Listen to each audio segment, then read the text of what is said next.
આજે તો સાક્ષી અને એના મમ્મી વચ્ચે થઈ ગયો પાણીનો ઝઘડો.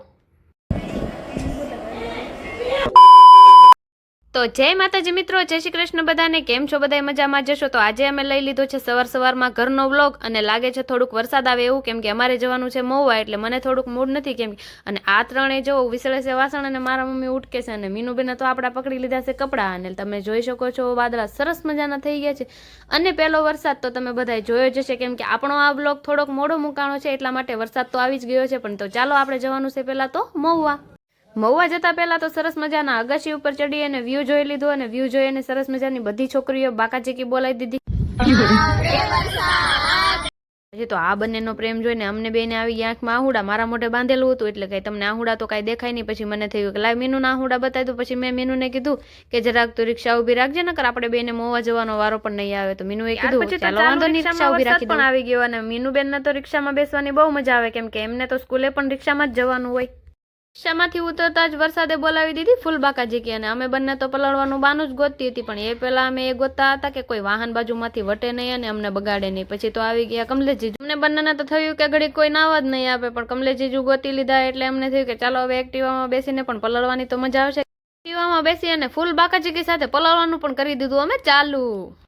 મહુવામાં આવીને જોયું તો નતું આવતું મારા અમરબેનને ઘણા દિવસથી પાણી, એટલે એ ભરતા હતા વરસાદનું પાણી, અને એને તો ભાઈ કેરબાના કેરબા માંડી દીધા પાણીના.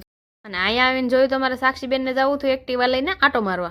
અને ભાઈ મહુવામાં રહેવાવાળા માણસોને તો ખબર જ હશે કે આ વરસાદનું મહત્વ શું છે, કેમ કે એ લોકોને તો ઘણા સમયથી પાણી જ નતું આવતું, એટલે એ લોકોએ તો વરસાદના પાણીથી જ પાણી ભરી લીધું છે. અને વરસાદમાં નાવાથી તો બધાને ખબર જ છે કે કેવી ભૂખ લાગે, એટલે અમે બનાવી લીધા સાથે સાથે ભજીયા. અમારા સાક્ષીબેન કે ગરમા ગરમ ચા તો ભજીયા સાથે હોવી જ જોઈએ, કેમ કે વરસાદનો માહોલ છે, અને ગરમા ગરમ ભજીયા સાથે ચા નો પી તો ભજીયા ખાધા ના કહેવાય. આ બધામાં સાકુબેન દૂધ ક્યાં પહોંચ્યું જોવા ગયા તો ચા તો કાળી મસ્ત થઈ ગઈ, અને ફરીવાર ચા મૂકવી પડી. અને એ જો ગેસનું બટન પણ ઉચકાવી લીધું. આમાં બધામાં લાગે છે કે અમારા સાકુબેનને ચા મૂકતા આવડતું નથી, પણ એને ચા તો સાક્ષીએ મસ્ત જ બનાવી હતી, પણ અમારા અમરબેને નાખી દીધા ભજીયામાં વધારે મરચા. ભાઈ આપણે તો ભાવનગરના મરચા પણ નતા ખાવાતા, મહુવાના તીખા તીખા મરચા કેમ ખાવા, એટલે પી લીધી વાહે ચા. વરસાદમાં ચાની સાથે ભજીયા ખાઈ અને પછી તો ઊંઘ જ બહુ આવે, પણ અમારે જવાનું હતું ઘરે, અને વરસાદ પણ રહી ગયો હતો, એટલે મને થયું કે લાવો હવે ઘરે જવા માટે નીકળી જાય. પણ એ પહેલા સાક્ષી સાથે થોડા નખરા કરી અને પછી નીકળી ગયા અમે ઘરે. મહુવામાં તો પહેલા જ વરસાદે બોલાવી દીધી ફૂલ બાકાજીકી, કેમ કે આગળનું પાણી ભરેલું જોઈને તો તમને ખબર પડી જ ગઈ છે કે મહુવામાં કેટલો વરસાદ પડ્યો, અને ઘણા ખરાએ તો પાણી પણ ભરી લીધું હશે. આજનો આ મિની બ્લોગ તમને કેવો લાગ્યો તે કોમેન્ટ બોક્સમાં જણાવવાનું ભૂલતા નહીં, અને નવા હોય તો ફોલો પણ કરી લેજો. ત્યાં સુધી મળીશું બીજા નવા બ્લોગમાં. ત્યાં સુધી જય માતાજી, બાય.